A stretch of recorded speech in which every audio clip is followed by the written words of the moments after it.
नमस्कार दोस्तों, स्वागत है एक बार फिर से आपका हमारे चैनल द डायमंड टॉक पर। आज के इस वीडियो के अंदर हम बात करने वाले हैं महाभारत के एक रहस्य के बारे में। आज के इस वीडियो में बात करेंगे महाभारत काल के योद्धाओं की आयु के बारे में। यदि चैनल पर पहली बार आए हैं और अभी तक आपने हमारे चैनल द डायमंड टॉक को सब्सक्राइब नहीं किया है तो सब्सक्राइब जरूर करिएगा।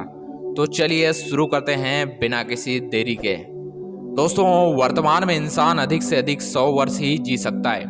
प्राकृतिक रूप से व्यक्ति की उम्र 125 वर्ष तक ही सीमित हो सकती है, लेकिन यह अपवाद ही कहें या रहस्य कि देवहरा बाबा 750 वर्ष तक जिंदा रहे। उनकी मौत 1990 में हो गई थी। त्रिलंग स्वामी, जिन्हें गणपति सरस्वती भी कहते हैं, उनकी उम्र 286 वर्ष थी। त्रिलंग स्वामी का जन्म नरसिंह राव और विद्यावती के घर 1601 को हुआ था। वे वाराणसी में 1737 से 1887 तक रहे। इसी तरह शिवपुरी बाबा थे, जो 27 सितंबर 1826 में जन्मे और जनवरी 1963 में उन्होंने देह त्याग दी। बंगाल के संत लोकनाथ जी का जन्म 31 अगस्त 1730 को हुआ और 3 जून 1890 को उन्होंने देह छोड़ दी। आयुर्वेद शास्त्र के अनुसार मनुष्य की आयु लगभग 120 वर्ष बताई गई है, लेकिन यह अपने योग बल से लगभग 150 वर्ष से ज़्यादा जी सकता है।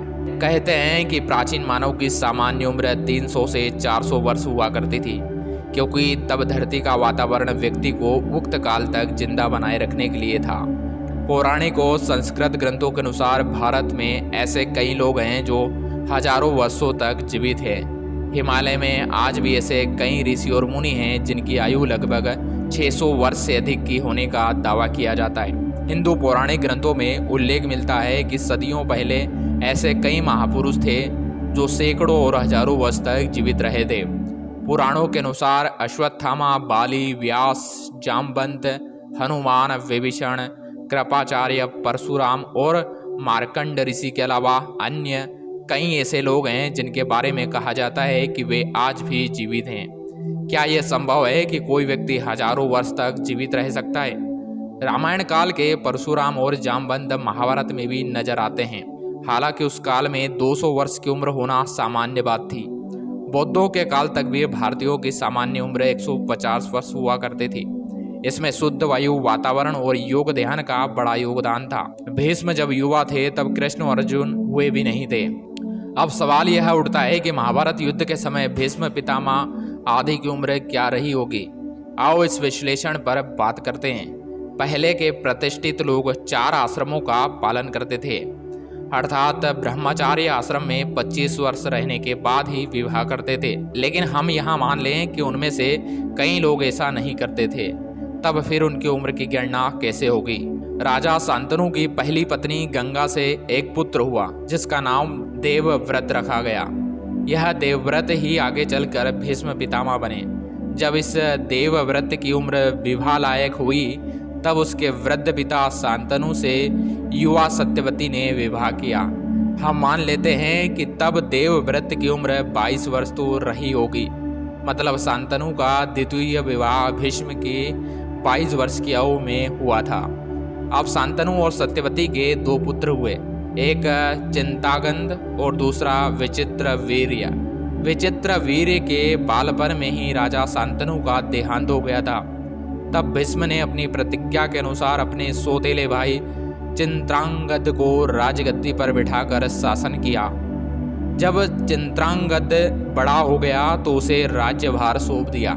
उस वक्त निश्चित ही चिंतागद की उम्र 20 वर्ष रही होगी, अर्थात चिंतागद के जन्म के पूर्व भीष्म की आयु 22 वर्ष होगी। तो उसके बड़े होने पर 22 + 20 यानी 42 वर्ष उम्र रही होगी।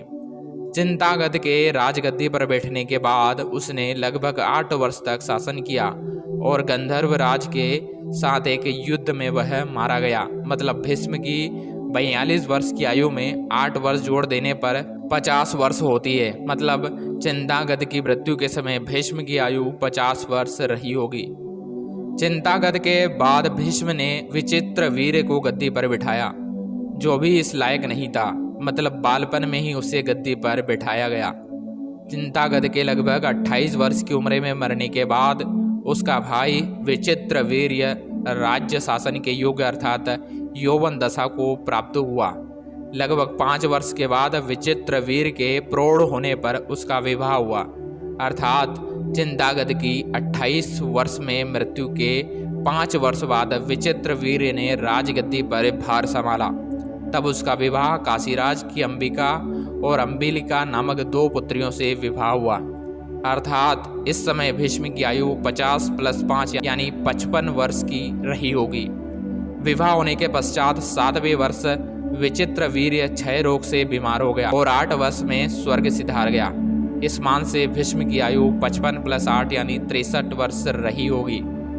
चिंतागद और विचित्रवीर्य दोनों पुत्रहीन मरे थे, इसलिए भीष्म के समक्ष यह यक्ष प्रश्न था कि आगे किसे राज्य सौंपा जाए। तब सत्यवती ने भीष्म से कहा कि आप अंबिका और अंबालिका के साथ नियोग करके पुत्र उत्पन्न करो, लेकिन भीष्म ने ब्रह्मचार्य के प्रतिज्ञा ले रखी थी। बहुत मनाने पर भी भीष्म नहीं माने। तब सत्यवती ने अपने पराशर ऋषि के संयोग से उत्पन्न पुत्र कृष्ण देवयान अर्थात वेद व्यास जी से नियोग के लिए अंबिका और अंबालिका को भेजा। वेद व्यास ने अंबिका, अंबालिका और एक दासी के साथ नियोग किया। उससे धृतराष्ट्र, पांडु और विदुर का जन्म हुआ, अर्थात इनके जन्म के समय भीष्म की आयु 63 + 2 यानी 65 वर्ष की हो चुकी थी। कहते हैं कि जब सत्यवती ने राजा शांतनु से विवाह किया तो उसके पूर्व ही उन्होंने एक पुत्र को जन्म दिया था, जो पाराशर का पुत्र था तथा जिसका नाम वेदव्यास था, अर्थात व्यास जी की आयु भीष्म की अपेक्षा 16 वर्ष से कम मानी जा सकती है। इस मान से अंबा और अंबालिका के साथ नियोग के समय व्यास जी की आयु लगभग 50 वर्ष के करीब रही होगी। धृतराष्ट्र अंधा होने के कारण राज्य के अयोग्य ठहरा, लेकिन पांडु के प्रौढ़ होते ही पांडु को राज्य मिला। इतना होने के लिए कम से कम 18 वर्ष संपूर्ण होने आवश्यक है। इसलिए पांडु के राज्य अभिषेक के समय भीष्म की आयु 65 + 18 यानी 83 वर्ष तो निश्चित ही रही होगी। राजा पांडु ने 10 से 12 वर्ष अच्छी प्रकार राज्य किया, जिसके पश्चात उनको क्षय रोग होने के कारण वे हिमालय की पहाड़ियों में जाकर रहने लगे और फिर ऐसे में धृतराष्ट्र को राजगद्दी मिली। उस समय भीष्म की आयु 83 + 12 यानी 95 वर्ष के लगभग रही होगी। इसके पश्चात 4 से 5 वर्षों की अवधि में युधिष्ठिर और दुर्योधन आदि का जन्म हुआ, अर्थात 5 पांडवों के जन्म के समय भीष्म लगभग 100 वर्ष की आयु को प्राप्त हो चुके थे।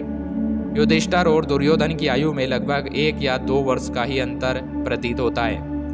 पांडव विद्या प्राप्त करके जब यौवन दशा को प्राप्त हुआ, तब दुर्योधन आदि कौरवों ने शकुनि के साथ मिलकर लक्षागृह में पांडवों को जलाने की योजना बनाई, परंतु पांडव बच गए। उस समय युधिष्ठिर की आयु 20 वर्ष के लगभग तो रही होगी।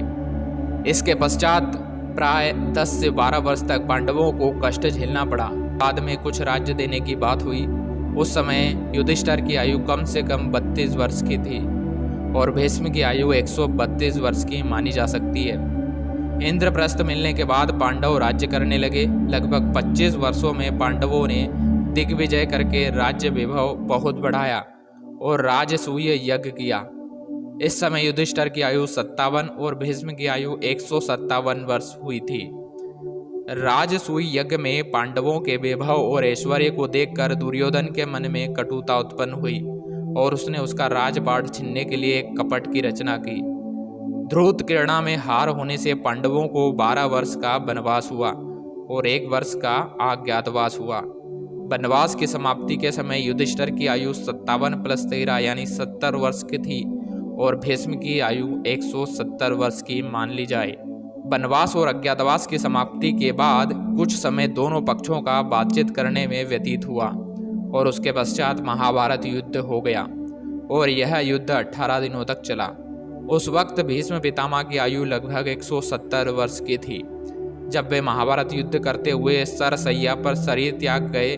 दरअसल भीष्म सामान्य व्यक्ति नहीं थे, वे मनुष्य रूप में देवता वसु थे। उन्होंने ब्रह्मचार्य का कड़ा पालन करके योग विद्या द्वारा अपने शरीर को पुष्ट कर लिया था। दूसरा, उनको इच्छा मृत्यु का वरदान भी प्राप्त था, इसलिए उनकी उम्र इतनी लंबी रही थी। उपरोक्त बातें अनुमान पर आधारित है।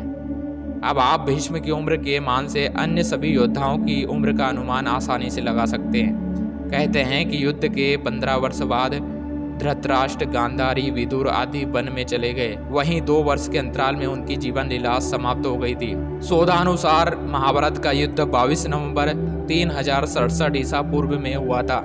तब भगवान श्री कृष्ण 55 या 56 वर्ष के थे। हालांकि कुछ विद्वान मानते हैं कि उनकी उम्र 83 वर्ष की थी। महाभारत युद्ध के 36 वर्ष बाद उन्होंने देह त्याग दी थी। इसका मतलब 119 वर्ष की आयु में उन्होंने देह त्याग दिया था। आर्यभट्ट के अनुसार महाभारत युद्ध 3137 ईसा पूर्व में हुआ था। पुराणों के अनुसार श्री कृष्ण की आयु 125 वर्ष बताई गई, जबकि ज्योतिषों के मतानुसार उनकी आयु 110 वर्ष थी। ज्योतिषों के अनुसार कलयुग के आरंभ होने से 6 माह पूर्व माघ शीर्ष शुक्ल 14 को महाभारत का युद्ध आरंभ हुआ था, जो 18 दिनों तक चला था। कलियुग का आरंभ श्री कृष्ण निधन के 36 वर्ष पश्चात हुआ। इस युद्ध के समय अर्जुन 55, कृष्ण 83 और भीष्म कम से कम 150 वर्ष के थे। उन लोगों की उम्र के मान से ही अन्य सभी योद्धाओं की उम्र का अंदाजा लगाया जा सकता है। जैसे अर्जुन से युधिष्ठिर और दुर्योधन लगभग 2 साल बड़े रहे होंगे। भीम, सहदेव और नकुल 2 साल छोटे रहे होंगे। इति महाभारत कथा। और इसी के साथ समाप्त होता है हमारा आज का वीडियो। उम्मीद है कि आज के वीडियो से आपको बहुत कुछ जानने और सीखने का मौका जरूर मिला होगा। यदि वीडियो इन्फॉर्मेटिव लगा हो तो वीडियो को लाइक और इस वीडियो को ज़्यादा से ज़्यादा शेयर जरूर करिएगा। अभी तक आपने हमारे चैनल द डायमंड टॉक को सब्सक्राइब नहीं किया है तो सब्सक्राइब जरूर करिएगा। हमारे चैनल द डायमंड टॉक पर प्रतिदिन एक इन्फॉर्मेटिव वीडियो हम आपके लिए लेकर आते रहते हैं। तो मिलते हैं फिर से किसी खास वीडियो में। तब तक के लिए आप सभी लोगों को जय श्री कृष्णा।